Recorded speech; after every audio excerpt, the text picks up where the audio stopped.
You can feel it, can't you? The tension in the air, the heaviness that won't lift, the eerie quiet before something shifts, not a silence of peace, but of pressure, of something about to break or break open. It always happens this way. Just before the greatest breakthrough, everything seems to fall apart. The foundations tremble. The familiar begins to unravel. What once made sense now confuses you.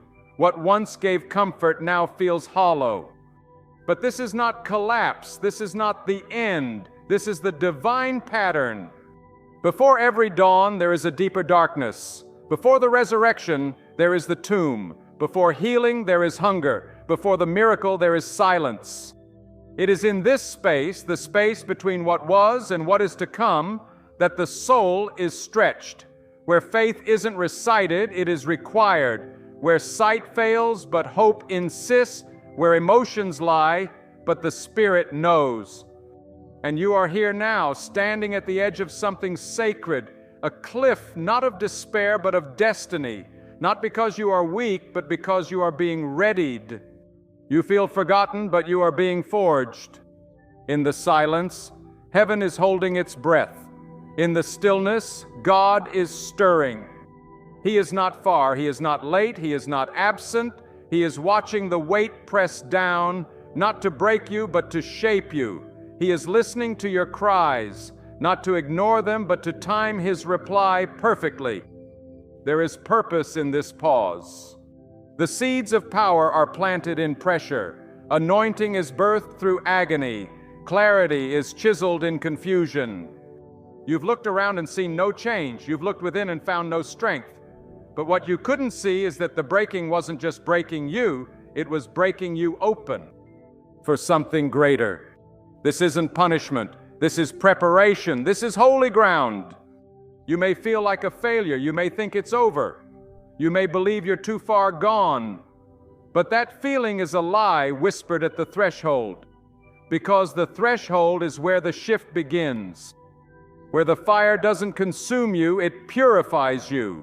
Where the silence doesn't crush you, it sanctifies you. Where the dark night is not the closing act, but the moment before the curtain rises. You don't need to understand it all. You just need to endure. You don't need to see the path. You just need to take the next breath. Because the one who orders the stars is ordering your steps. And He has brought you here, not to leave you, but to lift you. You thought you stumbled into this moment, but heaven says you were summoned. You thought this was random, but God says this was written. The ache in your bones, the tremble in your soul, it's not weakness. It's the groaning of new life forming in you. It's the stretching of the old wineskin making room for new wine.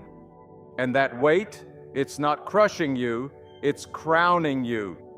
Yes, you're tired. Yes, you're confused. Yes, it feels like silence. But silence is not the absence of God. It is the space where He speaks in whispers. And whispers only come close. So lean in, listen, because the tremor you feel is not an ending. It's the beginning of a birth. The shaking is not destruction. It's divine disruption. He is clearing the ground. He is loosening your grip. He is stripping away what can be shaken so what cannot be shaken may remain. You are not dying, you are being delivered. The fire is not your enemy, it's your escort into purpose. So breathe, child of God, don't curse the silence, consecrate it. Don't fear the darkness, follow the flicker. Don't run from the pressure, let it push you into His presence, because you're not on the edge of destruction. You're on the edge of glory. You're not breaking down. You're breaking through. And what's coming next will not be a recovery. It will be a resurrection. You are not here by accident. This moment was written long before you ever cried your first tear. This season, this tension, this waiting, it's not coincidence. It's coordination. Heaven doesn't deal in randomness. God is not gambling with your life. You didn't stumble into this moment. You were summoned to it, carried by grace, though you thought it was chaos. led by unseen hands, though you thought you were wandering. Every wound you've carried, every night you couldn't sleep, every betrayal that cracked your chest wide open, it all brought you here. You see bruises. God sees blueprints. You see ashes. God sees an altar. You've been through fire, but not to be consumed. You've been crushed, but not to be broken. You've been pressed, but not to be discarded. You've been shaped by storms you never saw coming, and it wasn't to destroy you. It was to deliver you from who you were not meant to be. Because you prayed for help. You asked for purpose. You cried out for answers. And now the answer has arrived in the form of pressure. Because help from God doesn't always look like escape. Sometimes it looks like exposure. Exposure of the false identities you wore to survive. Exposure of the strength you thought was yours. Exposure of the idols you leaned on in the absence of clarity. And you cried out, "God, where are you?" But He never left. He was watching the fire do what only fire can do, purify. He was watching your idols fall one by one, not out of cruelty, but because He loves you too much to leave you clinging to things that cannot save you. He lets the weight press down, not to shame you, but to shift you. Because when you're no longer strong enough to stand on your own, that's when you learn to kneel. And when you kneel, you discover the throne was always within reach. Heaven does not work on your calendar.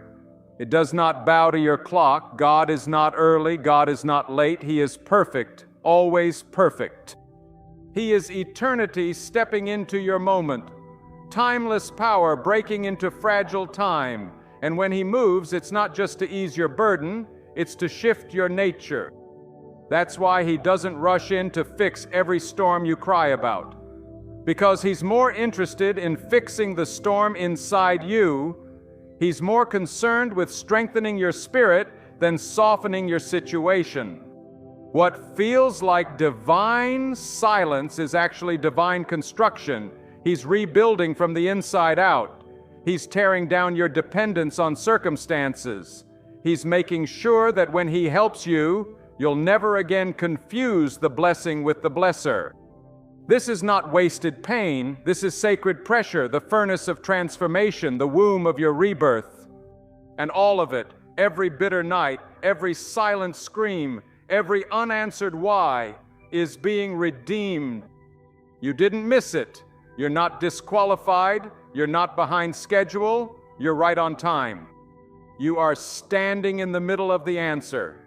It just doesn't look like you thought it would, because we expect the help of God to come like lightning, but more often it comes like rain, slow, steady, unseen at first, but soaking everything it touches. You are soaked in grace right now, whether you feel it or not. You are walking in mercy, whether your eyes see it or not. The evidence is in your survival. You're still breathing. You're still standing. You're still reaching for hope. That's not accident. That's evidence. Evidence that the story is not over. Evidence that heaven is closer than your doubt will admit. Evidence that God still writes redemption into broken chapters. So don't waste time trying to rewind. Don't curse the road that brought you here. You may have scars, but they're sacred.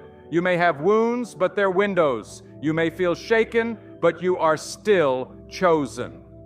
And chosen people often walk through fire before they walk into fullness. So look again at your life. Look again at what's unraveling. Look again at what you've lost. You didn't lose. You're being led. Led by the hand that doesn't tremble. Led by the heart that doesn't forget. Led by the voice that still speaks peace in the storm. He is helping you even now, not always by stopping the waves, but by teaching you how to walk on them. You'll look back one day and realize the help of God didn't just change your situation, it changed your soul. And that was the miracle all along. Before God delivers, He disturbs. This is a truth we rarely want to face. We pray for blessing, but not for breaking. We ask for answers, but hope they'll come without shaking the ground beneath us. Yet every true miracle is preceded by discomfort. Every divine move is birthed in disruption. God is not cruel, but He is thorough. He refuses to build on foundations that will collapse beneath the weight of your destiny. So He allows the structures of false security to fall, the plans you made in your own strength to crumble, the comfort zones you idolized to be stripped away, not to harm you, but to free you. Pain is the sculptor of purpose. It chips away at the stone of who you thought you were, revealing the image of who God says you are.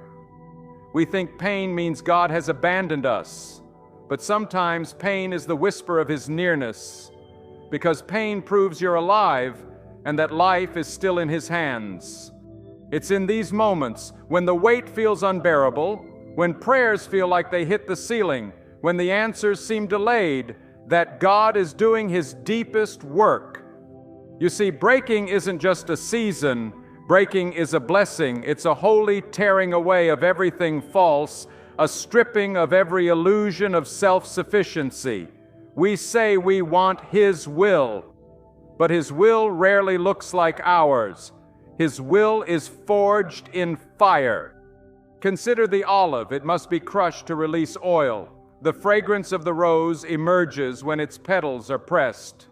Gold is refined only in flames hot enough to melt its surface, and so are you. This season of crushing is not rejection. It is consecration. It's God setting you apart. It's His preparation for the platform He is building under your feet. We want the mountaintop without the climb. We want the crown without the cross. But the breaking comes before the breakthrough, because the breaking ensures you're ready for what you asked for. The disciples wanted resurrection, but first came the crucifixion. David wanted victory, but first came Goliath. Moses wanted freedom, but first came the wilderness. Your pain isn't random. It's part of a larger plan that your mind can't yet comprehend. And that's why the breaking is sacred, because even in the worst moments, He is weaving something beautiful from the threads of your tears. You might feel like you've been buried, but you've actually been planted. The soil of suffering isn't your grave, it's your garden.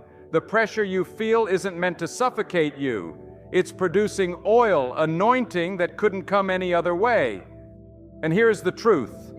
God doesn't waste pain, not one tear, not one sleepless night, not one heartbreak, every ache, every loss, every unanswered prayer. All of it is fuel for the fire of transformation. We chase blessings like trophies. We measure success by comfort. But God measures growth by trust, and trust is forged when there's nothing left to hold on to but Him. So don't despise the breaking. Don't run from the pain. Don't curse the tears, because they are making you. They are remolding the clay of your soul. They are removing the masks and walls you built to survive, so that the light of God can reach the deepest parts of you. The breaking humbles us. It strips away pride and reveals need. It forces us to see that we were never meant to carry everything alone. And when we finally let go, when we collapse into His arms, that's when the miracle begins. God disturbs before He delivers. He shakes before He settles. He wounds before He heals, because only the broken are open enough to be filled. Only the emptied can overflow. What if the very thing you've been praying for is waiting on the other side of surrender? What if your blessing isn't delayed, but simply waiting for you to break? To let go of the illusion that you are enough on your own? To admit that you need Him more than anything else? Because when you reach the end of yourself, that's where the endless begins. When you stop striving, that's where grace flows freely. And when you finally break, that's where God bends close enough to lift you. Do you see it now? The pain that felt like punishment was actually a door. The struggle that made you question Him was a step toward Him. The crushing that almost killed you was birthing something you couldn't live without. A deeper strength, a truer faith, a purer love. The breaking is the blessing. Don't run from it, receive it. Because on the other side, there's a version of you the enemy never wanted to meet. Something's shifting deep inside you, isn't it? You can't quite explain it, but the things that once fed you no longer satisfy. What once brought you comfort now feels hollow. The crowd that once surrounded you has grown distant. Doors you thought would swing open remain sealed shut, and the people you used to lean on, gone, fading like mist at morning. This isn't rejection. This isn't abandonment. It's pruning. God is not subtracting for the sake of loss. He's subtracting to multiply. He's cutting away the excess so the essential can grow. He's not punishing you. He's positioning you. When divine help is near, the atmosphere changes. Your soul begins to ache, but not for the world. It aches for Him. You no longer crave the same attention, the same applause, the same approval. You feel restless in shallow conversations. You feel disconnected from empty pursuits. You feel drawn to silence, pulled toward the secret place. That hunger isn't a weakness. It's a whisper. It's the Spirit calling you deeper. He is stirring you, loosening your ties to what's temporary, tuning your heart to a higher frequency. Because if He didn't remove what numbed you, you'd never hear Him clearly. We call it loneliness. He calls it alignment. We call it failure. He calls it foundation.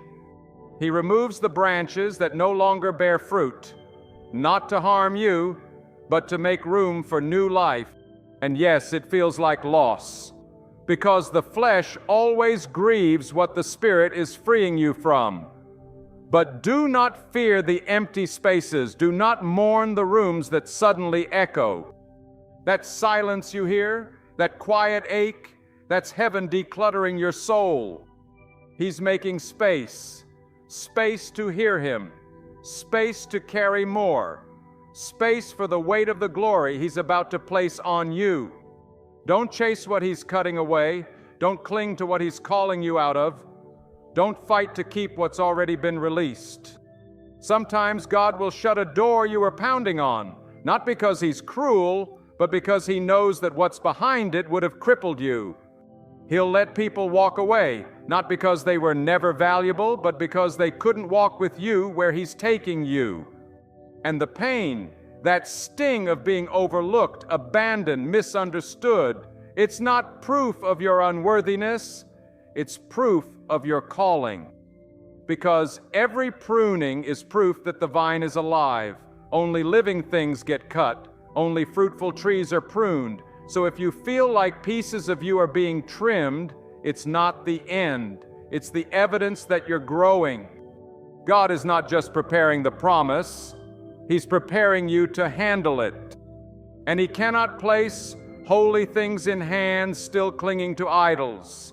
He cannot pour new wine into old skins. He cannot fill what's already full of self. So He empties, He purges, He clears out what once seemed essential. He simplifies your life so you can finally see what truly matters. This is holy isolation, the sacred separation that precedes elevation.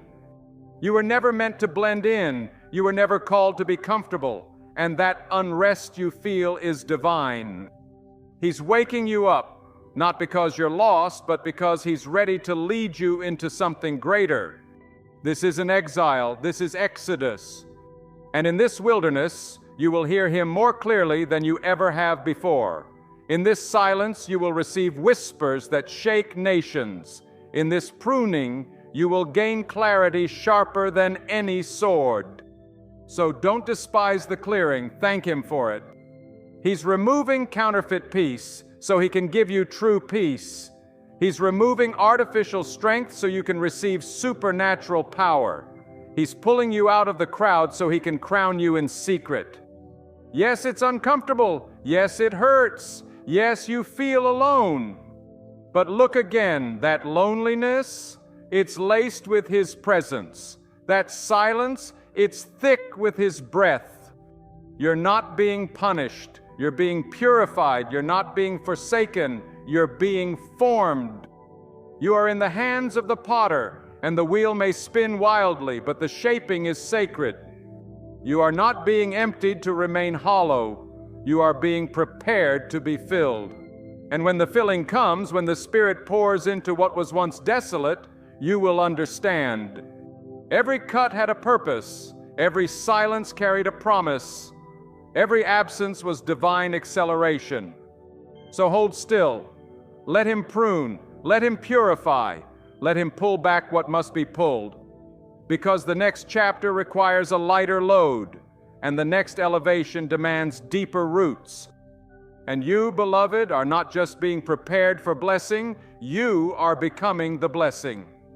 There comes a moment when the masks no longer fit, when the practiced prayers feel like dust in your mouth, when all the polished answers collapse under the weight of your real questions.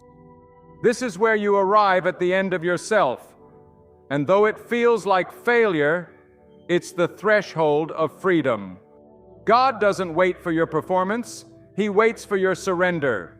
Not the kind you rehearse, but the kind that bursts out raw from your gut, the kind that shatters the polished exterior and reveals the trembling soul beneath. Heaven is not moved by eloquence. Heaven leans in when it hears honesty. When you stop pretending to have it together, when you drop the spiritual language and fall into silence, when your tears speak louder than your words, that's when something shifts. Because God isn't looking for spiritual actors. He's looking for sons and daughters who will cry, "Help me." The Psalms weren't written in palaces. They were bled out in caves. They weren't composed by saints in stained glass rooms, but by broken people crying out from prison cells, wildernesses, pits, and storms. Out of the depths I cry to you, O Lord. That was never just poetry. That was a soul cracking open under the weight of life. And that cry, that groan from the lowest point, that whisper of desperation from beneath the waves, it's not ignored. It is holy. It is heard. Because when you finally cry from your soul, God moves in your situation. There is power in desperation, not the kind that panics, but the kind that reaches upward when everything else has fallen away. You don't have to be perfect. You don't have to be composed. You just have to be real. God is not moved by your spiritual resume. He is moved by your spiritual reality. The tears that fall in secret, the thoughts you dare not say aloud, the doubts you're afraid to confess, He sees them. He knows them. He's not intimidated by your questions. He's not threatened by your weakness. In fact, your weakness is the gateway to His strength. When you reach the bottom, when every option has failed, when every plan has burned to ash, you discover what you really believe. Not what you say in church, but what you whisper in the dark. And God listens to whispers. He leans close to the weary. He sits with the broken. He collects your tears in bottles, not your titles in boxes. And in that moment of naked vulnerability, when there's nothing left but your battered faith, He responds. Not always with the answer you expected, but always with Himself. He wraps Himself in your sorrow. He breathes peace into your panic. He places His hand on your chest, right where the pain sits, and speaks, "I'm here." The truth is, most people will only seek Him deeply when life forces them to. When the marriage fails, when the job disappears, when the diagnosis hits, when the silence won't break. It's not that God wants you to hurt, but He knows what hurt can do. It breaks you open, it clears the clutter, it silences the noise. And when the performance dies, what's left is pure. What's left is holy. It's in that sacred space that transformation begins. Not on the mountaintop, but in the valley. Not at the celebration, but in the mourning. And when you cry out from that place, heaven answers not with thunder, but with presence. With the kind of peace that doesn't make sense. With the kind of strength that has no origin. With the kind of hope that rises in ashes and dares to believe again. You won't feel worthy, that's not the point. God's help isn't reserved for the worthy, it's reserved for the willing. You don't have to bring perfection, just honesty. You don't have to bring clarity, just surrender. You don't have to bring strategy, just trust. Because the broken cry is the prayer that heaven never ignores. It's the prayer that reaches beyond ritual and religion. It's the sound of a child calling for the Father. It's the sound that shakes the throne room. So cry if you must, weep if you have to, collapse if it's the only way forward. But know this, He hears you, He's near, and He's coming. Not just to rescue, but to rebuild. Not just to soothe, but to strengthen. The cry that breaks you is the cry that births your breakthrough. You are not lost. You are not alone. You are not too far gone. You are one honest prayer away from a move of God so powerful it will rewrite everything that came before it. You had a plan, didn't you? You sketched it out in your mind, the timeline, the milestones, the people who'd stay, the doors that would open, the way things were supposed to unfold. But now the plan is in pieces. The blueprint you once clung to has become ashes. The map you followed has dissolved in your hands. You built something, yes, you spent your strength raising it, protecting it, perfecting it, but now it's trembling beneath your feet. And the temptation is to panic, to grab hold of what's collapsing, to force it to stand again. But what if the collapse is not your enemy? What if the shaking is not chaos, but calibration? God often removes our plans not because they were evil, but because they were too small. You built in your image. He's calling you to what He's constructed in His. And here's the painful truth. You can't carry both. The kingdom you built from survival, from fear, from ambition, from trauma, it may have kept you standing, but it cannot take you where you're going. So He allows the shaking, not to hurt you, but to set you free. What you call confusion, He calls alignment. What you see as loss, He sees as liberation. You're not losing your way. You're being led another way. And this time it won't be built on your effort. It will be built on His Spirit. God knows how to tear down what no longer serves you, even the good things, even the well-meaning plans, even the platforms that brought comfort. Because comfort, though beautiful, is a terrible God. You've prayed, your will be done. And this unmaking, is His answer. It's not punishment, it's positioning. He's stripping away what numbs you, what blinds you, what holds you in a loop of false progress. You're still moving, but are you moving in Him? That's the question the shaking brings. And in that collapse, there's a deeper invitation. To trust again, to surrender deeper, to build on bedrock, not sand. Sometimes the most merciful thing God can do is to let your tower fall. Because He knows what it's like when storms hit, and He refuses to let you build something that won't survive them. So the scaffolding is coming down, the illusions are being exposed, the idols are being crushed, and your hands are being emptied so they can be filled with what's eternal. That plan you had, it served its purpose. It got you here, but it can't take you there. God is not just detouring your path, He is redefining your destiny. What's being removed isn't random, it's divine strategy. You see ruins, He sees a foundation. You see brokenness, He sees blueprints. He is making room for something you didn't even know you needed, and yes, it feels like confusion, but confusion is often the space between control and calling. Let go. Let the foundation crack if it must. Let the doors close if they must. Let the voices leave if they must. Because what He's building is not just for you, it's for generations. He is breaking what's fragile so He can establish what is forever. And in the middle of it, you'll feel the silence, the dreaded silence. You'll ask, God, where are you? And He'll be closer than your breath, because He speaks in the quiet.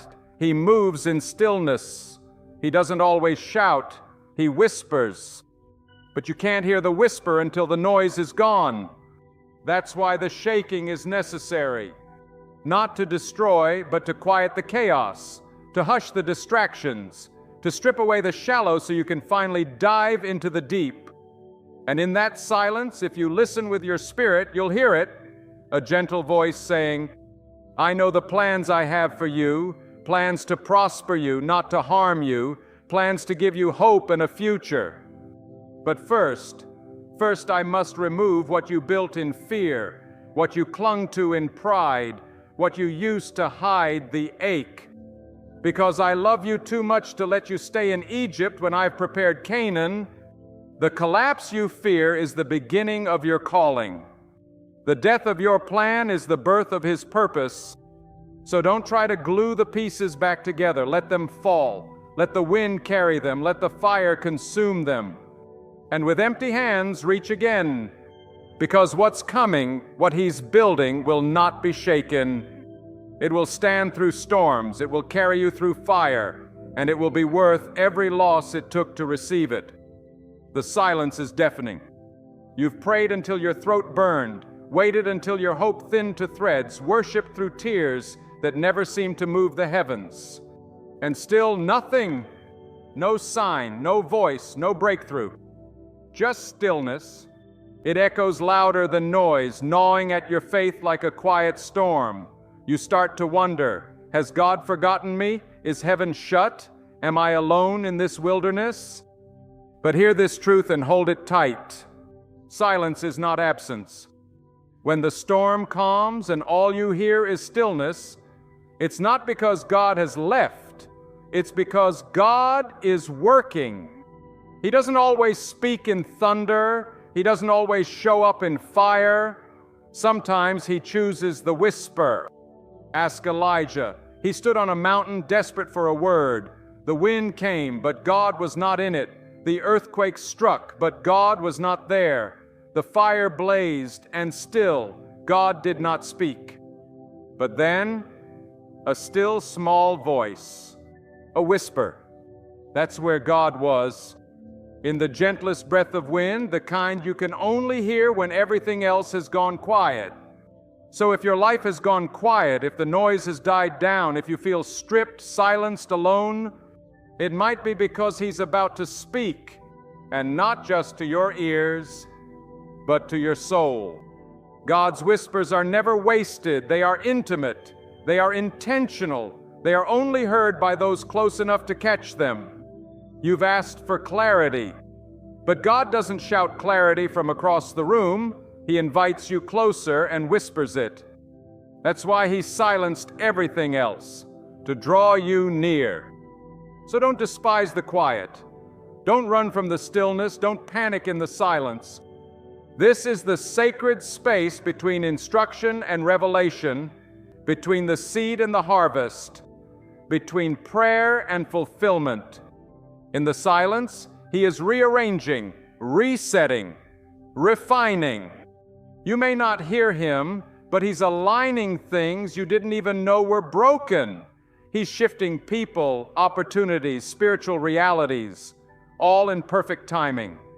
You're praying for doors to open, but God is adjusting the hinges so they won't collapse under the weight of what's coming. You're asking for increase, but He's deepening your roots first. Because what good is elevation if your character can't hold it?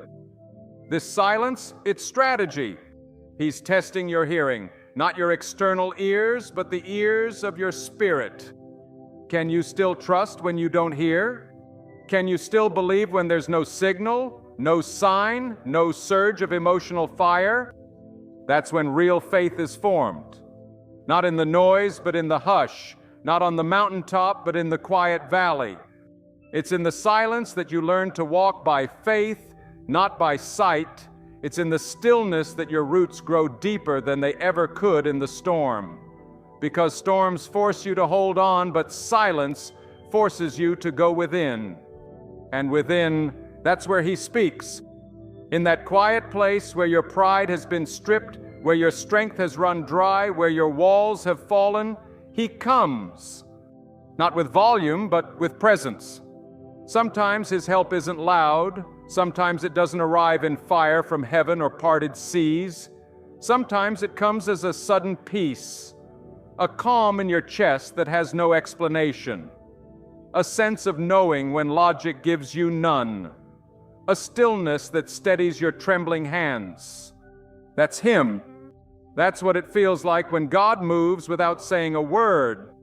So don't misread the silence. It is not a void, it is a veil. Behind it, He's preparing your next step. And when the time is right, He will speak.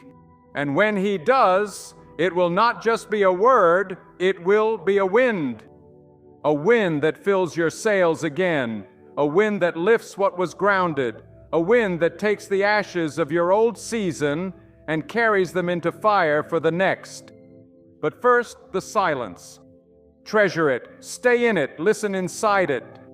Because when the world grows quiet, the whisper becomes clear. And that whisper will change everything. It's always darkest before the dawn. But more than that, it's always most dangerous right before deliverance.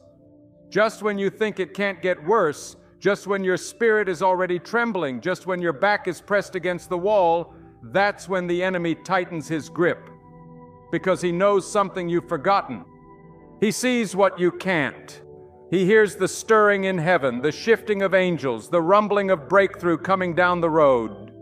You feel pressure, he feels panic, because heaven is near. And when heaven draws close, hell grows desperate.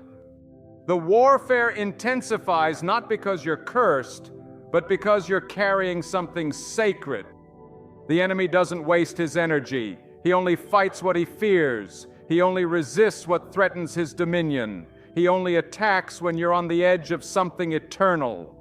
So if all hell is breaking loose in your life, stop and remember, this is not destruction, this is distraction. He wants you to quit one prayer too soon. He wants you to turn around one step before breakthrough. He wants you to doubt in the dark what God told you in the light. Because the enemy's greatest weapon is not violence, it's discouragement. If he can't destroy you, he'll try to distract you. If he can't defeat you, he'll try to delay you. But what he fails to realize is that the child of God grows stronger in the storm. That the battle you're in is only confirming the blessing you're about to walk into. Think about it. Why did Jesus face Satan in the wilderness immediately before his public ministry? Why did Goliath stand tall right before David stepped into his calling? Why did the Red Sea seem impassable right before God parted it? Because resistance always guards the doorway to release. The enemy can't see your full future, but he can smell the anointing. He can sense the acceleration. He knows when heaven has dispatched angels on your behalf. And so he throws everything he has at you, not because he's winning, but because he's losing. And when God is about to help you, the enemy gets nervous. So he whispers lies, he magnifies fear, he resurrects old wounds, he sends counterfeit opportunities, he awakens insecurities you thought were long buried. Why? Because the only thing he has left is trying to convince you that you've already lost. But you haven't. You are standing in the middle of a war, yes, but that war is confirmation. You're closer than you've ever been. This isn't the end. This is the entrance. And here's the good news. You don't have to win the war. The battle is not yours. It never was. The Lord is your defender. He is your shield. He is the banner that flies above your weary soul. You don't need more strategy. You need to stand. You don't need more control. You need to trust. And when the enemy surrounds you, you remind him of what he's forgotten. He's already defeated. His accusations carry no authority. His pressure cannot cancel your purpose. Yes, the fire may rise, but so will you. Yes, the giants may roar, but the stone in your sling is enough. Yes, the sea may block your path, but God never brings you to the edge without parting it. So don't run from the warfare. Worship through it. Don't curse the resistance. Let it refine your focus. This storm is not here to stop you. It's here to reveal you. You are stronger than you think. You are further than you feel. You are nearer than you know. So don't give up now. Don't fold now. Don't let exhaustion fool you into thinking it's over. You're not at the end, you're at the threshold. And thresholds are sacred places.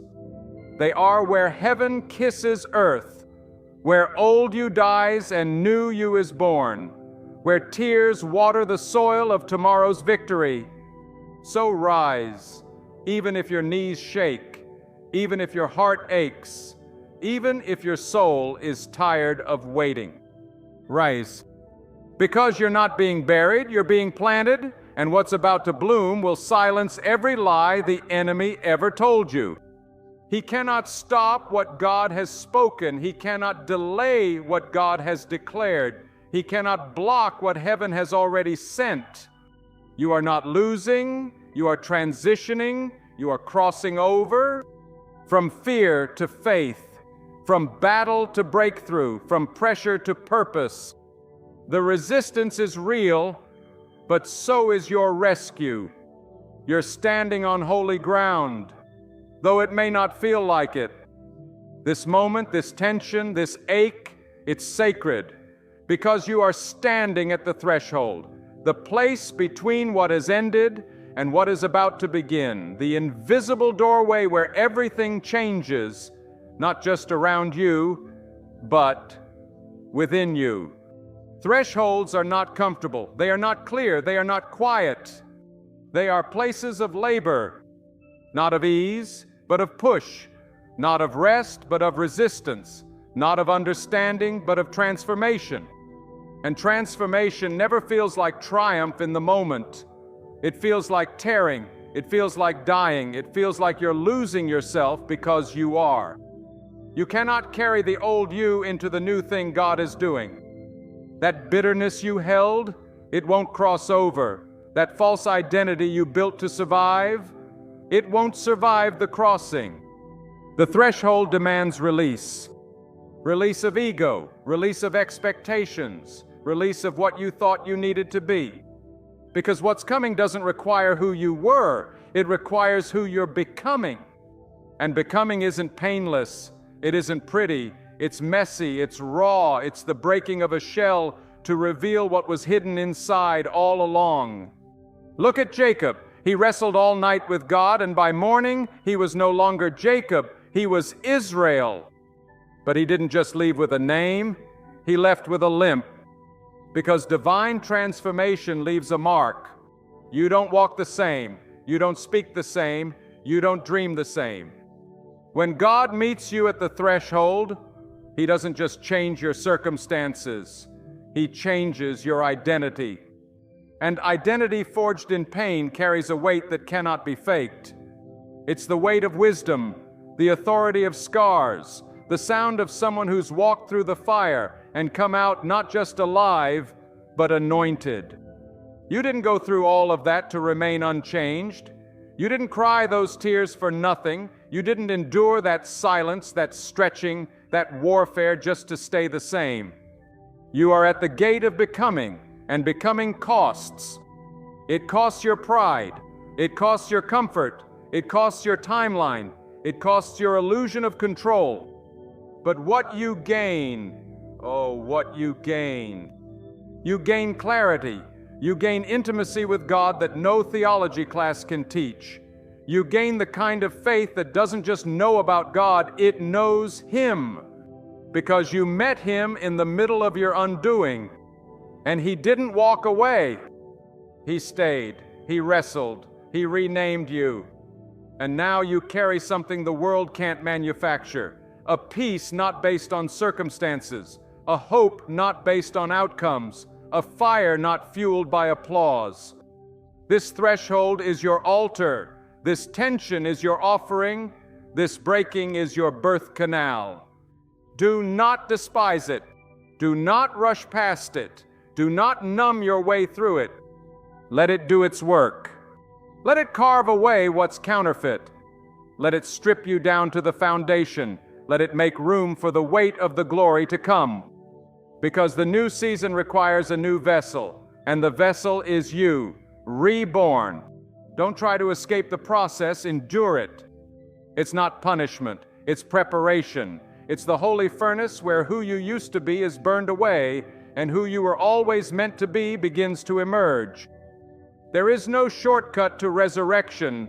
There is no bypass around the cross. And this threshold is your Gethsemane, where you sweat out your own will so that His will can rise, where you say, not my plan, but yours, not my timing, but yours, not my identity, but yours. And when you do, when your yes becomes louder than your fear, when your surrender becomes deeper than your pain, then you will step through. Not crawling, not begging, but reborn, with fire in your bones, with purpose in your breath, with a limp that speaks louder than any sermon. So bless the breaking, honor the threshold, anoint the in-between, because this space, this holy place, is where your old name dies and your destiny begins. You wake up and something feels different. You can't explain it, but it's there, a quiet shift beneath your skin, a flicker in your soul, a craving for something you can't name. What once satisfied no longer does. The distractions that used to hold your attention now bore you. The things that once felt sweet now taste like ash. And it's not depression, it's not apathy, it's a holy hunger. This is what happens when God draws near. Your appetite begins to change, not just for food or pleasure or entertainment, but for life itself. You begin to ache for truth. You yearn for purity. You hunger for righteousness, not because it earns you anything, but because you can no longer survive on substitutes. The world's flavors no longer satisfy. The noise no longer fills you. You've tasted heaven now, even just a drop, and everything else tastes like dust in comparison. This hunger is sacred. It's not weakness, it's awakening. It's the evidence that the Spirit of God is stirring inside of you. He is calling you deeper, calling you away from the shallow, calling you into the current of something eternal. And that hunger, that thirst, that holy discontentment, it's not a flaw, it's a signpost, a signal, a declaration from heaven. Help is near. When your stomach turns at compromise, when your heart burns for purity, when your soul grieves over sin, you're not being punished, you're being purified. You're shedding layers, you're being carved into a vessel that can carry glory. And it's uncomfortable, it's confusing, because you're mourning a version of yourself you've outgrown, you're grieving the appetite you used to have, you're no longer drawn to the old things, but you haven't fully stepped into the new. That space in between, that wilderness of hunger, it's not a punishment, it's proof.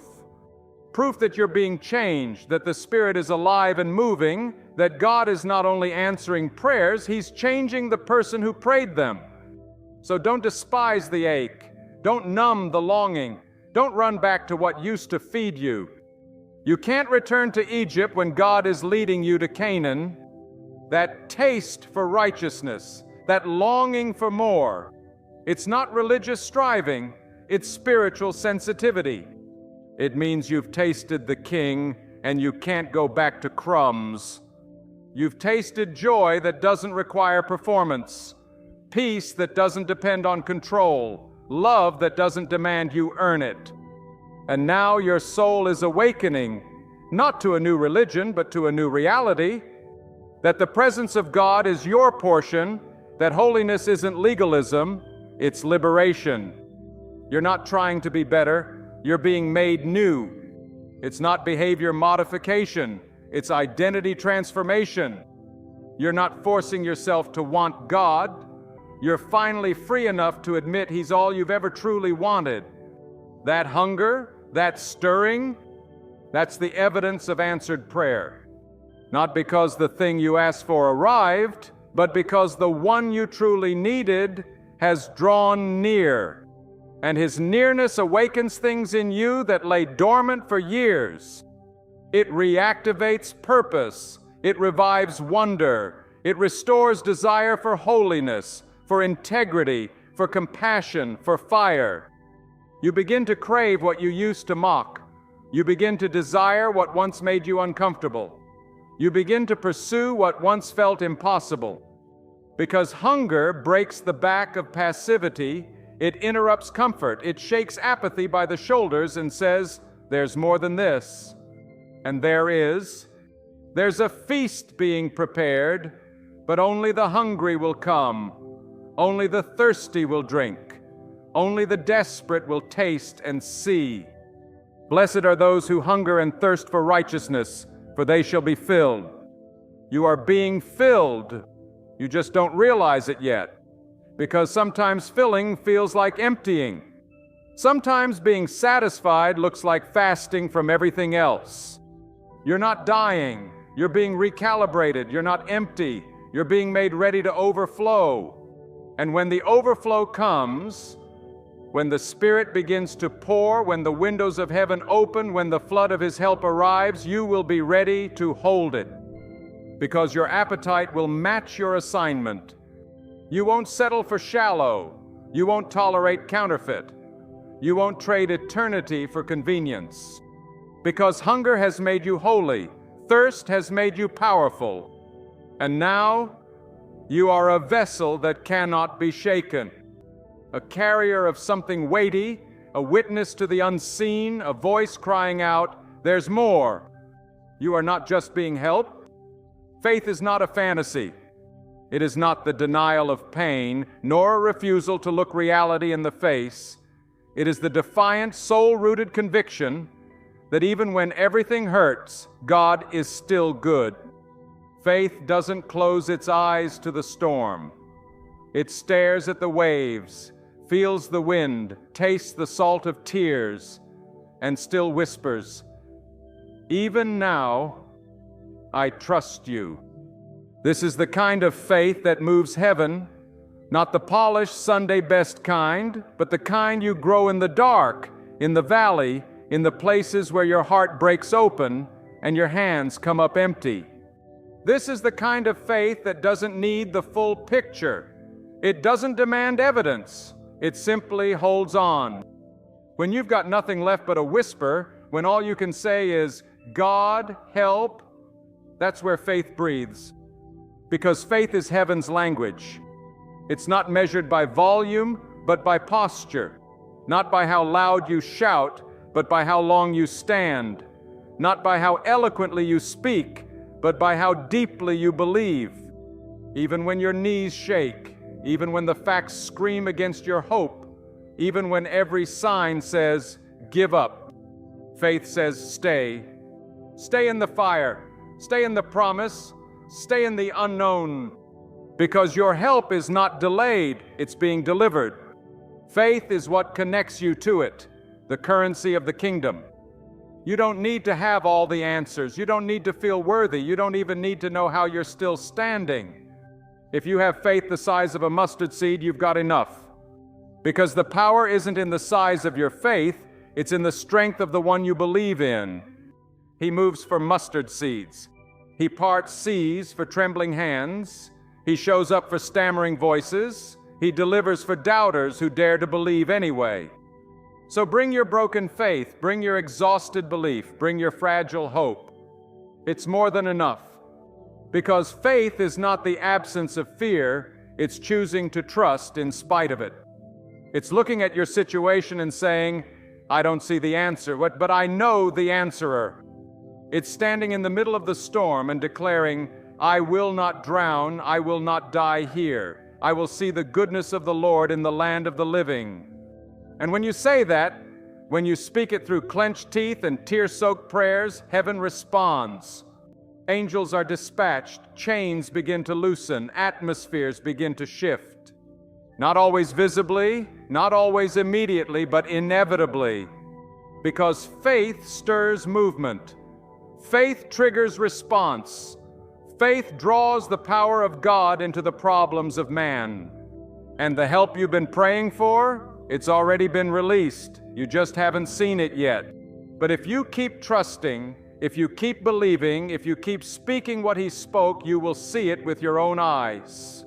Not because you earned it, but because you held on. This is how mountains move. This is how chains break. This is how lives are rewritten. Not by perfect people with perfect prayers, but by wounded warriors who refuse to let go of the promise. You may not feel brave. You may not feel strong. You may not feel like you're doing enough. But faith isn't about feelings. It's about knowing who you belong to. You are His, and He never fails His own. You don't have to fake strength. You don't have to conjure courage. You just have to stay. Stay planted, stay faithful, stay expectant. Because God doesn't respond to noise, He responds to belief. So lift your eyes, speak life into your own soul, remind yourself of who your God is.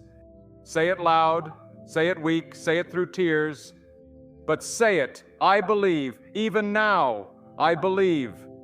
And when you do, heaven leans in, the Spirit begins to stir, and help begins to manifest. Not just around you, but within you. That's the miracle. Not that God changes the situation, but that He changes you in it. So hold on, child of God, hold fast to the thread. You are not holding a wish, you are holding a weapon. And your faith is not failing, it's rising. Sometimes the help of God doesn't come how you imagined it. It doesn't always thunder from the sky or part the sea. Sometimes it arrives in whispers, in moments so quiet you almost miss them. It looks like strength you didn't know you had, like clarity in the middle of confusion, like peace when everything around you is on fire. Sometimes His help isn't deliverance from the storm, it's an anchor in the storm. He doesn't always calm the waves, but He always calms His child. You were waiting for the miracle to show up out there, in your bank account, in your diagnosis, in your relationships, but the miracle was happening inside you. Because when God helps you, He doesn't just change your circumstances, He changes you. And that change is more powerful than any visible shift. You can rebuild a life, you can recover from loss, but only God can resurrect a soul. So the help came. It came when you chose to stand, when everything in you screamed to quit. It came when you offered worship with a heart still bleeding. It came when you refused to retaliate, when you forgave the unforgivable, when you chose silence over shouting, when you wept in secret but got up anyway. That was help. That was divine strength holding your frame together when you should have fallen apart. You thought survival was your own doing, but grace carried you. That moment when you couldn't breathe but your lungs kept moving, that was help. That night when your prayers were just groans, but you still woke up with hope, that was help. That unexplainable courage, that sudden calm in the chaos, that whisper of keep going, that was heaven at work. You were waiting for the fire to be extinguished. God was making you fireproof. You asked Him to remove the burden. He strengthened your back. You wanted Him to take away the pain. He taught you how to walk through it with power. That's the thing about God's help. It often doesn't look like a rescue. It looks like resilience. He doesn't always stop the rain, but He'll give you roots so deep that the storm only waters your growth. He doesn't always close the mouths of lions, but He makes you bold enough to lay down beside them. And when He doesn't change the situation, He changes your posture in it. You become unshakable, not because you're immune to pain, but because you've learned who stands beside you in it. The world sees your strength and says, how are they still standing? They don't know you were held. They don't know that invisible hands caught your fall, that the breath of God filled your lungs, that the peace of heaven invaded your war. You didn't fake your way through it, you faithed your way through it. And that faith, that trembling, weary, mustard seed faith, was met with divine help that turned into divine fire. Now you're standing in the same storm, but with a different spirit. The waves haven't stopped, but they don't scare you the same. The wind still howls, but it no longer controls you. You've been helped in ways that can't be measured, helped in places no one can see, helped by a God who answers not just with miracles, but with presence. Sometimes His help is the hand that reaches down. Other times it's the fire that forms you from within. Both are grace, both are rescue, both are love.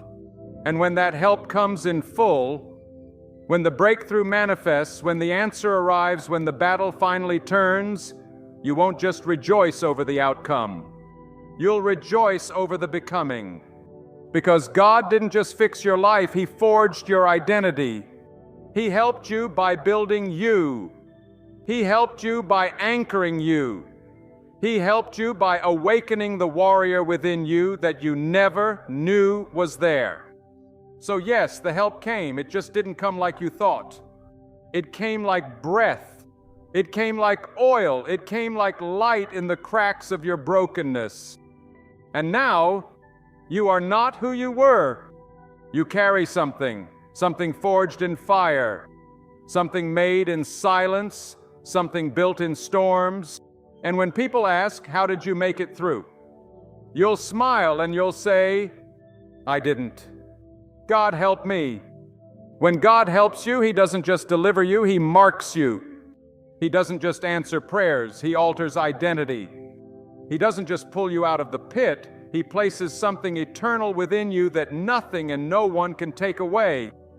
You see, the help of God doesn't always leave your life looking neater. Sometimes it leaves a limp, a scar, a trace of wrestling that no amount of religious polish can hide.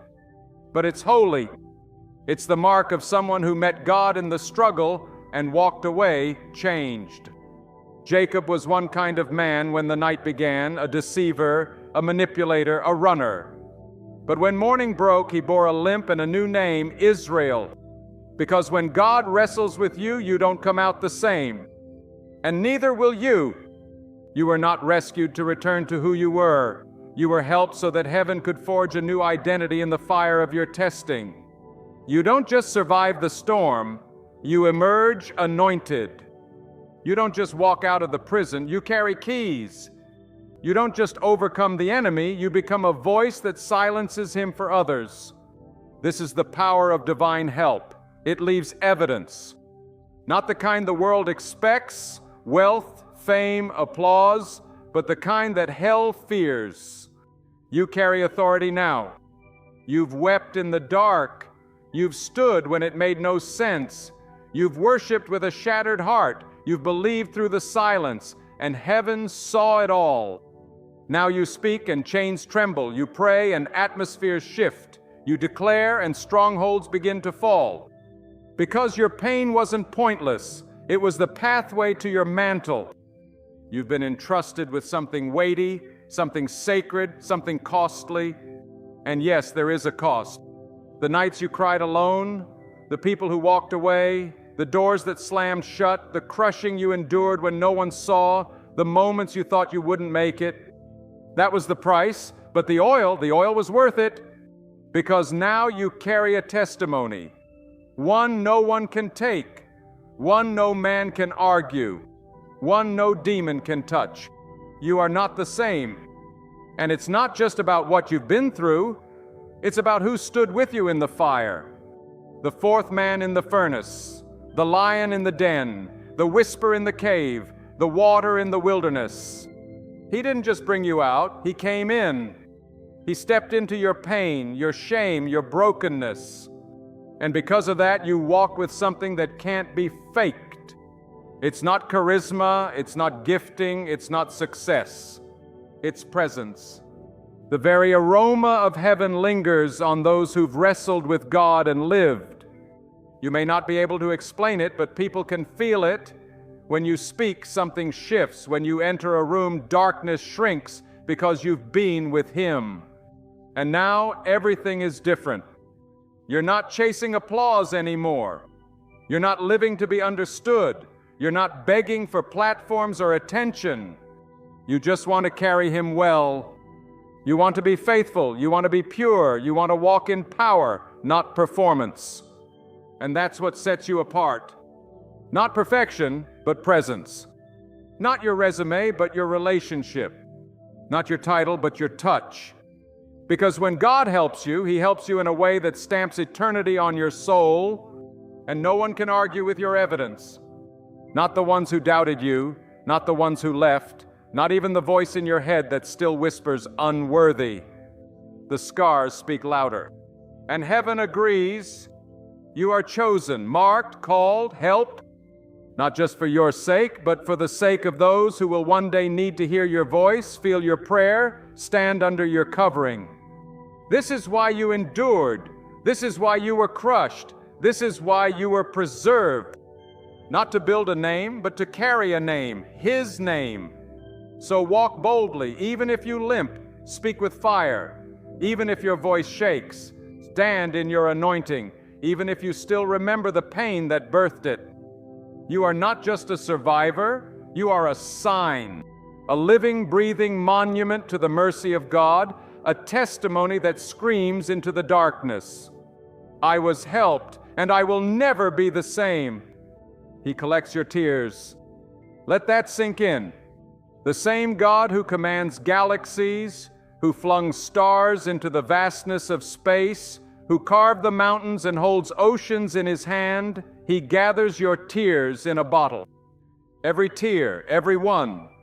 The ones you cried in traffic, the ones that fell quietly in the shower, the ones you wept into your pillow so no one would hear, the ones you didn't even let fall, but they still swelled inside your chest like waves too heavy to carry. He saw them all. Not one was wasted.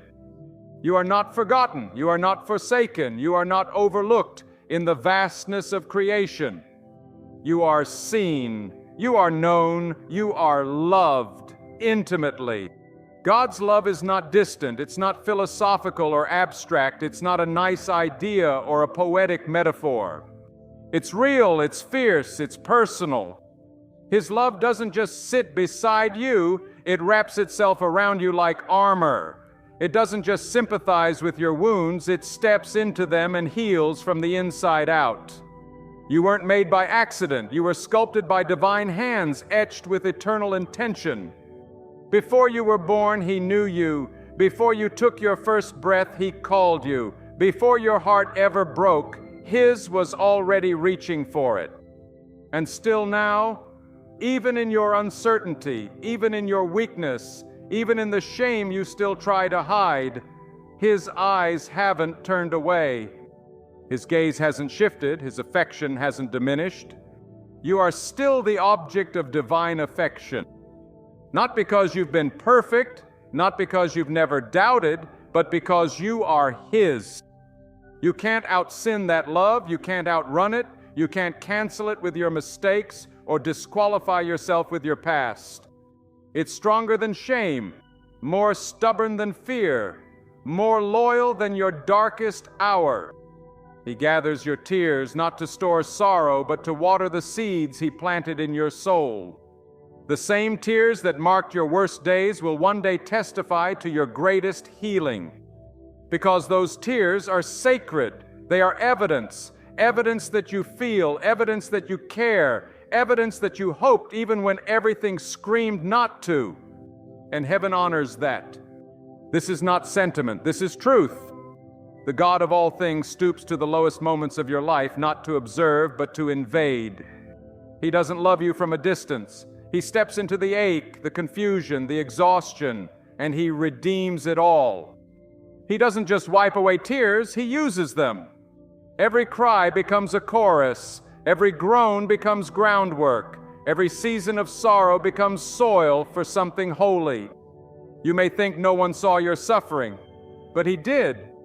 You may think your prayers vanished into the sky, but they were caught and cradled. You may think your pain was pointless, but in His hands, pain is always pregnant with purpose. And the help He sends isn't just for now, it echoes into eternity. He's not just coming to fix what was broken, He's coming to build within you something unbreakable. His love doesn't just comfort, it transforms. It reshapes your identity. It rewires your heart. It reminds you of who you really are beneath all the noise. Chosen, seen, held, loved. Not weak, not forgotten, not too far gone. He's still writing your story.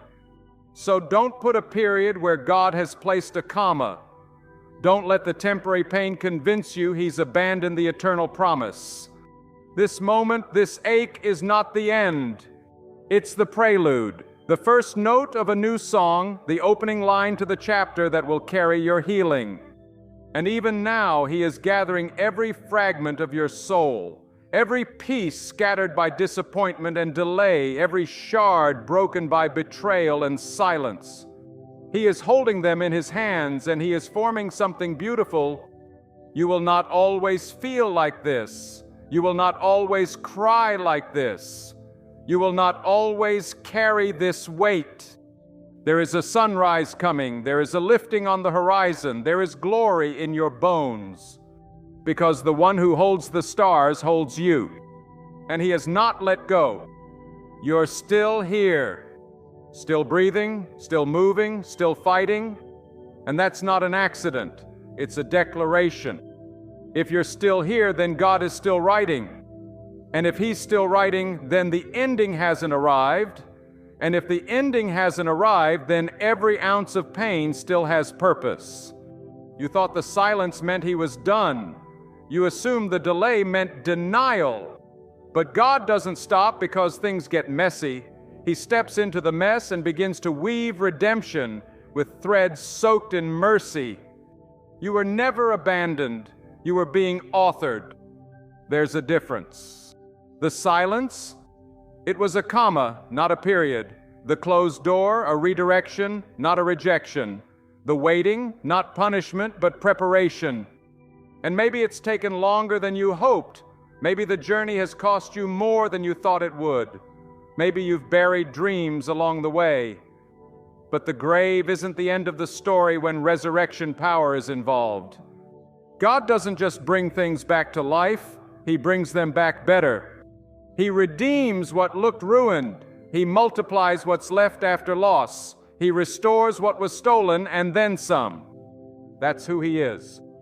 He takes what the enemy meant for evil and turns it into the soil where destiny grows. He uses every no to sharpen your discernment.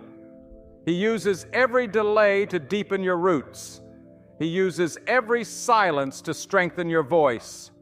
And all the while, He's been building something inside of you. A resolve that doesn't shake, a fire that doesn't fade, a trust that doesn't depend on proof. You don't need to see the full picture. You just need to know the painter, and he hasn't put down the brush. Yes, you've doubted. Yes, you've stumbled. Yes, you've grown weary. But your weariness does not disqualify you. It qualifies you for the kind of grace that doesn't run dry. You don't have to feel strong to be chosen. You don't have to have it all together to be used. You don't have to pretend to be okay for God to show up. He helps the honest. He helps the undone. He helps the ones too tired to lift their own hands, so He lifts them for them. You thought you had to prove yourself, but He's not looking for perfection. He's looking for surrender. And if all you can offer Him today is your broken pieces, that's enough. Because He never asked you to build the masterpiece.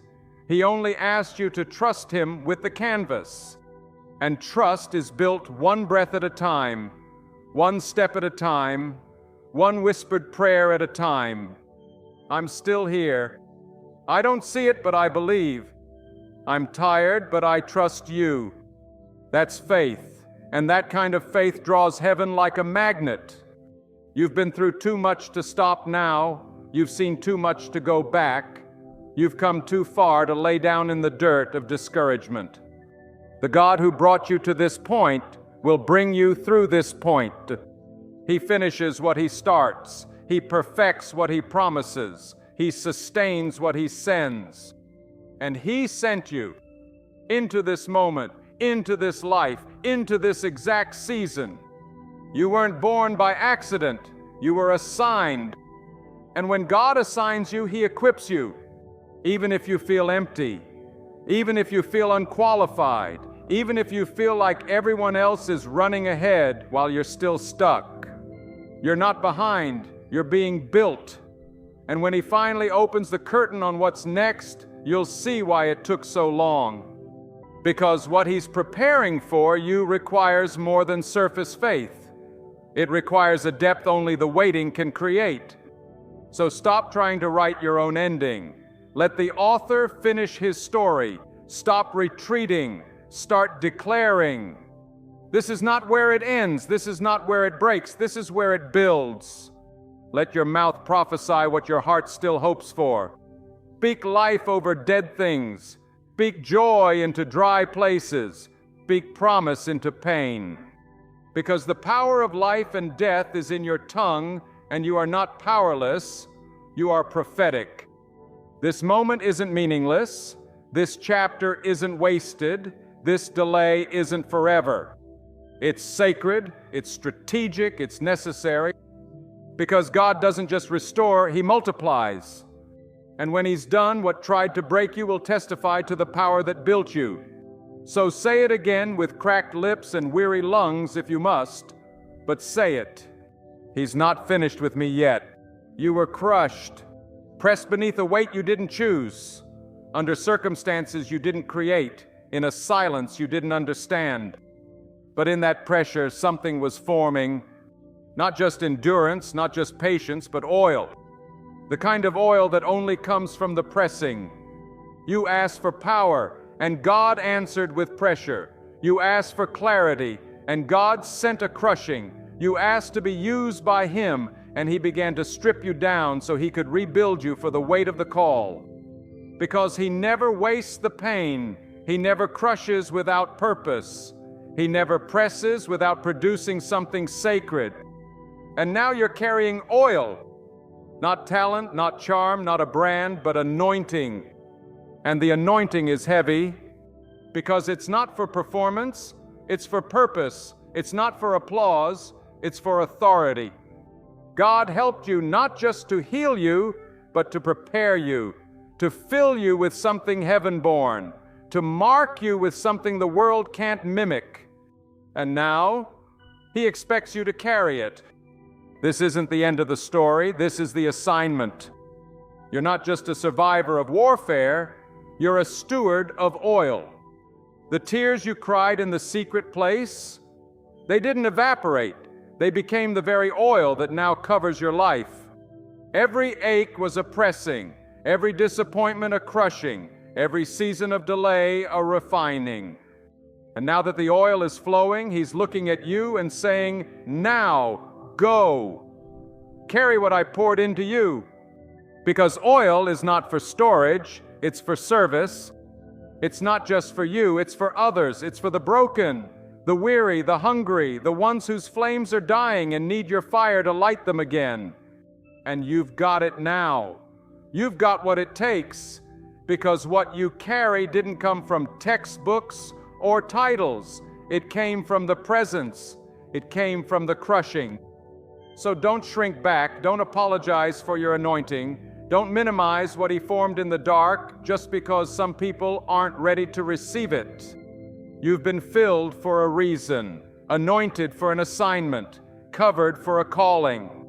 And when God elevates you, and He will, it won't be to make your name great. It will be to make His name known. He didn't rescue you to make you comfortable. He helped you to make you ready. Ready to carry fire into cold places, ready to carry truth into confused spaces, ready to carry healing into wounded rooms. You are not empty, you are equipped. You are not broken beyond use, you are broken into usefulness. That oil, it's proof. Proof that the wilderness had purpose. Proof that the silence wasn't wasted. Proof that the battles forged a blade that now carries weight. You don't walk like others. You don't speak like others. You don't pray like others because you've been through something others haven't. And now you pour. Not perfectly, not effortlessly, but faithfully. Because that's what oil is for.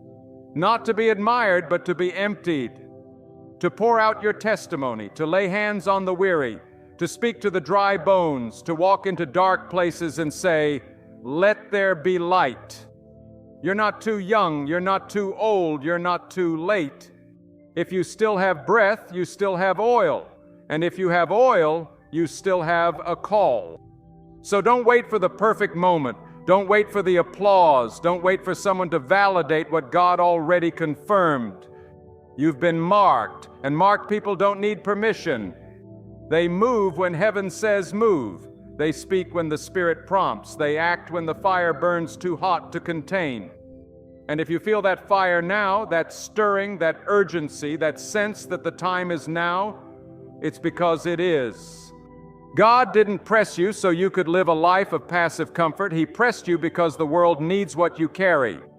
You are His vessel, His fire bearer, His oil carrier. And the help He gave you, it was never just for survival, it was for assignment. So rise, oil bearer. Step into rooms dripping with anointing. Walk into places you were once too broken to dream about. And pour. Pour even when it's costly. Pour even when it's misunderstood. Pour even when no one claps. Because heaven is watching. And heaven remembers the crushing. And heaven honors the oil. God's help does not arrive based on your resume. It does not wait for your qualifications. It does not measure your worthiness before it moves. Because His help doesn't come for the perfect, it comes for the called. And the called rarely feel qualified. In fact, that's the sign you've been chosen. You feel too small for what's ahead. You feel overwhelmed by the weight. You feel unequipped, unworthy, undone. But that's the point. He doesn't choose the strong. He strengthens the chosen. He doesn't call the prepared. He prepares the ones who say yes. So if you feel out of your depth, if the door that's opening terrifies you, if the word in your spirit feels too big for your voice, you're exactly where you need to be. Because His strength is made perfect in weakness. He takes what's fragile and makes it fierce. He takes what's overlooked and makes it undeniable. He takes what's broken and makes it useful. And right now, He's not waiting on your perfection. He's waiting on your permission. He's looking for hearts that will say, God, I may not feel ready, but if you say go, I'll go. Because faith doesn't wait for clarity. It responds to the word. Just like the centurion who came to Jesus. He didn't need signs. He didn't ask for a display. He said, speak the word only, and my servant shall be healed. And Jesus marveled, not at his background, not at his status, but at his faith. That kind of faith pulls heaven into motion. That kind of faith unlocks divine power. That kind of faith says, I don't need proof, your word is enough. And today, God is looking for that same posture. For people who will stand in rooms they don't feel qualified for and declare, if He sent me, I'm staying. For people who will speak words that shake the atmosphere, even if their knees tremble while doing it. For people who will say, Lord, I don't feel strong, but I trust you more than I trust my fear. You may not see what's ahead, but if He's helping you, you don't need to.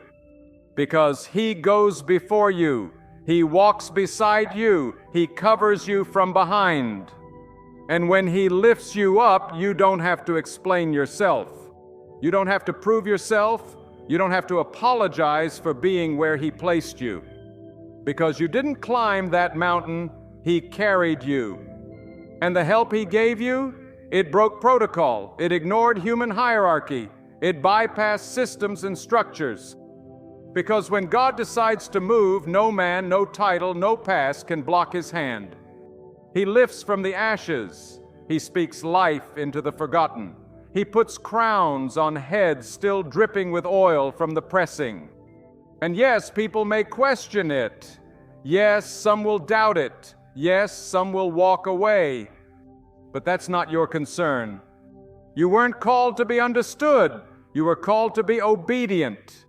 And when you obey, when you move despite the fear, when you trust despite the trembling, you begin to see what help from God really looks like.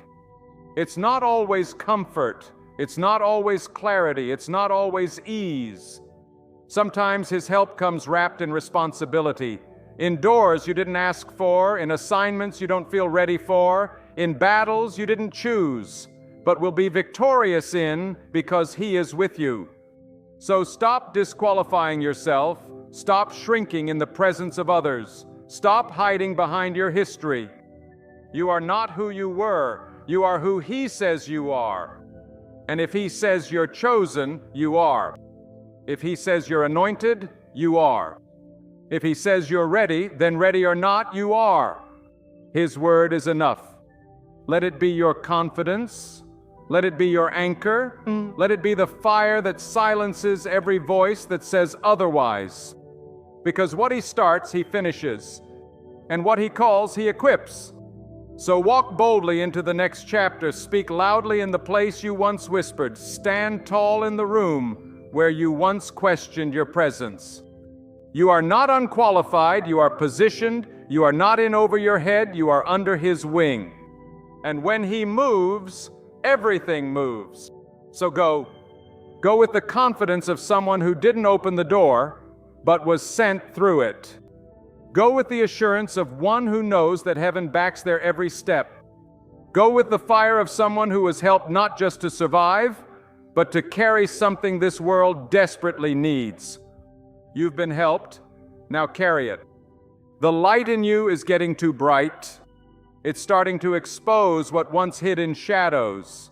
It's beginning to irritate what used to find comfort in your silence. It's stirring up resistance, not because you're wrong, but because you're finally walking in who you really are. When God begins to help you, when His presence fills your life, when His anointing marks your steps, you will feel it, the shift in the atmosphere around you. Not everyone will celebrate. Not everyone will understand. Not everyone will stay. Because help from heaven brings a holy friction, and that friction forces separation. People who once cheered you will begin to question you. Those who once walked beside you may slowly fade. Circles that once felt like home will no longer feel like alignment. And that's okay. Elevation brings opposition. Calling invites criticism. Growth reveals who was truly for you and who was simply comfortable with the old version of you. You didn't change to impress. You didn't evolve to offend. You simply obeyed. And obedience always costs. But don't mourn what God is removing. Don't chase what He's pruning. Don't apologize for what He's igniting. The light in you is not the problem, it's the purpose. You were never meant to stay hidden. You were never meant to dim your flame so others could remain comfortable in the dark. You were made to shine, not to boast, but to guide, not to perform, but to illuminate the path back to Him. And yes, that light will convict. Yes, it will irritate what is fake. Yes, it will expose what is bound. But let it shine anyway. You're not called to be popular. You're called to be powerful. You're not called to be palatable. You're called to carry purity. You're not called to fit in. You're called to transform the space you enter. So let them whisper. Let them walk. Let them wonder how and why you're still glowing. Because your light didn't come from you, it came from the crushing. It came from the secret place. It came from the nights no one saw when you wept and worshiped at the same time. Your fire was forged in pain. Your glow was born in darkness. And now it cannot be hidden, even if you tried. So stand tall in the light, even if it's lonely, even if it's costly, even if the world doesn't understand. Because God does. He saw this day before you ever knew your own name. He knew the path you'd walk. He knew the battles you'd face. And He knew the light would survive. He helped you, not just to heal you, but to illuminate through you. You are not a reflection of culture. You are a reflection of Christ. And where He is, darkness has to flee. So don't be afraid of losing what can't handle your light. Don't be afraid of doors closing when you speak truth. Don't be afraid of silence when you choose holiness over popularity. God is with you. And if He is with you, who can be against you? You don't need the crowd. You need the cloud. You need His presence. And when you walk with Him, you walk with favor that cannot be replicated. You walk with fire that cannot be faked. You walk with help that cannot be explained. That's what's happening now. He's refining your circle. He's protecting your mantle. He's elevating your influence. Not so you can be seen, but so He can be revealed. So don't shrink to make others comfortable. Don't lower your standard to keep company. Don't water down your convictions to keep peace with people who were never meant to stay. This is your time to rise. The help you prayed for didn't just lift you, it revealed you. And now heaven is watching, hell is nervous, and the earth is groaning for sons and daughters who will shine without apology. So shine. Shine with holiness. Shine with humility. Shine with boldness wrapped in compassion. Shine with power anchored in love. And when they ask what changed, tell them, God help me, and I'll never go back to hiding again. You've mistaken waiting for being forgotten. But heaven has not delayed, He has designed. This season hasn't been about denial, it's been about fortification, about building something in you that can't be shaken when the blessing arrives. Because what good is an open door if you walk through it with weak character? What good is favor if your foundation is still fractured? God loves you too much to let a breakthrough destroy you. So He waits, He watches, He works behind the curtain while you wonder if anything is happening. And oh, so much is happening. He's not ignoring you. He's insulating you. He's sealing the cracks. He's uprooting the insecurities. He's strengthening the places that no applause can reach.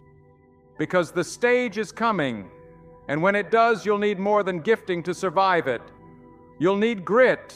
You'll need integrity that doesn't waver under pressure. You'll need a soul so anchored in Him that no wind of opinion can move you. This is the holy delay, the divine pause where strength is formed, where humility is deepened, where your identity is disentangled from what the world said you should be. And yes, it's hard. Yes, it's stretching. Yes, it feels like nothing is changing. But that's because the deepest work is often the quietest. The roots don't grow above the soil. The structure of the soul is formed where no one else can see, in the conversations you have with God in the middle of the night, in the tears that fall in the car, in the moments you choose faith over fear when no one is watching. And in that hidden place, God is shaping a vessel that can carry what He's about to pour out. So don't mistake this silence as punishment. It is protection. He's not withholding from you. He's preparing you to sustain what's coming. The door will open, the way will be made, the breakthrough will arrive. But when it does, you won't just walk through it excited, you'll walk through it ready. Ready to steward, ready to carry, ready to remain faithful when others fall away, ready to glorify Him, not yourself. That's why this weight has felt so long, because the weight of what you're carrying is eternal, and eternity cannot be rushed. God's help is not haphazard. It is intentional, strategic, precise. And right now, He's removing what you didn't know would sabotage you later. He's severing ties that would drain your destiny. He's refining your desires so that when the blessing comes, you won't worship the gift. You'll remember the giver. So lift your eyes. Stop checking the clock. Start checking your spirit. He hasn't left you behind. He's simply building you ahead of the breakthrough. Delay is not denial, it is design. And when it's time, what was once slow will suddenly speed up. What was once shut will swing open. What was once buried will bloom. But it will not come a second too soon. Because what God is preparing must be stewarded with strength, not just excitement. So lean into the process. Speak life while you wait, worship while you weep, stand while you can't yet see. Because your posture in the waiting determines your pace in the promise. And when the help of God breaks through the clouds, when His hand lifts you, when His voice says, now, Everything will change. But you will not be surprised. You'll be ready. Because you stayed faithful, you stayed grounded, you stayed hidden in Him when it would have been easier to give up. And now you will rise, not suddenly, but sovereignly. You will rise carrying wisdom instead of wounds, peace instead of pride, power instead of performance. And the world will look at you and wonder, how did it all happen so fast? But heaven will smile, because it didn't happen fast. It happened right on time.